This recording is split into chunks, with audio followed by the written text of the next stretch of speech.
Let me set the scene with some history about women in New York in the 1930s. In 1937, working women were paid $525 annually, whereas working men were paid $1,027 annually. According to the 1930 census, only 24.3% of all women in the country were gainfully employed. 3 out of every 10 of these working women were in domestic or personal service. Of professional women, 3/4 were nurses or school teachers. A 1936 poll in Fortune magazine asked, "Do you believe that married women should have a full-time job outside of the home?"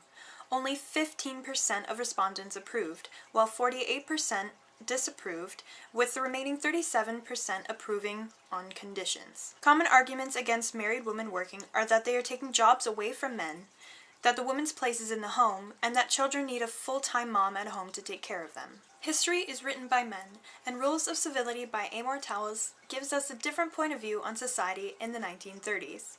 Kate and Eve are written as strong, independent women who know how to hold their own. More popular books write women as the love interest, or as the person that the main character is trying to win over. Take almost every Disney princess movie, for example. In 1938, the role of the woman was to get a husband, have his children, and then stay at home to take care of his children. The role of the woman in the household was to cook, clean, and be the caregiver. Rules of Civility takes this stereotype and turns it on its head. At the beginning of the novel, Eve and Kate were working women who were very capable of handling themselves and knew how to use the 1937 patriarchy to their advantage. In 1938, Eve and Kate broke all of the rules women in their 20s were supposed to follow. Back then, when you were in your 20s, you were meant to find a husband and settle down. Instead, the girls worked in a law firm as secretaries and lived in an all-girls boarding house in New York. The main character and narrator of the novel, Kate, refuses to fall into any of these roles women in their 20s were supposed to follow in the 1930s. For example, when Eve and Tinker decide to travel abroad together, instead of deciding to settle down herself, she decides to work on her career. With the limited jobs for women in 1938, her options were limited, but she stayed determined. She quits working at the law firm and begins working at the Pembroke Press as an assistant, and from there works for a big-time magazine company as an assistant. With the latter advancement, her pay is doubled, her hours tripled, and her purpose quadrupled. This tells us that Kate is a strong, independent, hard-working woman. Another female character in the book is Anne Grandin. She too worked, but she's married. This goes against the societal rule that married women can't work. Instead of working as a secretary, like most of the women in the book do, Anne Grandin has her own secretary that works for her. Although she inherited her stock from her husband, she has the authority and the power and makes her own appointments. The girls also use their feminine appeal to their advantage, and, as Kate puts it, "On Friday nights, we let boys that we had no intention of kissing buy us drinks, and in exchange for dinner, we kissed a few that we had no intention of kissing twice." This tells us how cunning the women in the text can be, and that they are represented not as fragile, who need a man to take care of them, but capable, clever, and resourceful. Another woman in the book by the name of Bitsy Houghton shows that she can be resourceful in this way. Bitsy carries herself with the utmost confidence and never cares what anybody has to say.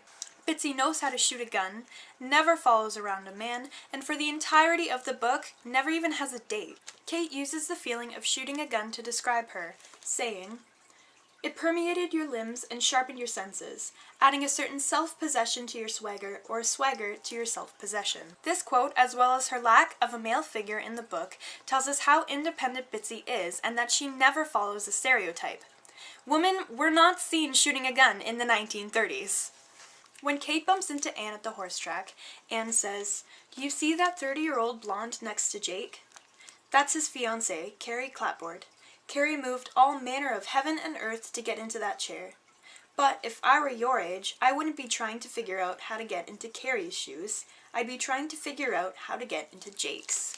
This tells us that Anne would rather be rich and hardworking than marry rich and have no responsibilities, which reinforces the theme that in the book, women don't need men to look after them. As for Eve, she refuses to be owned by any man. Right off the bat in the first chapter, she says, "I'm willing to be under anything," she said, "as long as it isn't somebody's thumb." Kate revisits this idea when Eve turns down Tinker's proposal several chapters later. Eve refuses to stay home and to have children because she knows that this would mean she would never be able to live an independent life again. Eve wants to go out and explore the world, but she knows that being tied down by a husband and children wouldn't allow her to do this. Eve shows this by getting an abortion when her and Tinker go to Paris, in the middle of the book. Even though Amor Towles stayed true to history, for the setting and the male characters of his book, he creates female characters who are equally as strong as men. For these reasons, I think it's safe to assume that Amor Towles is a feminist. His novel Rules of Civility paints society as real as it can be. Men are strong and hardworking, sure, but we always hear about that. In Rules of Civility, women work hard and have the power.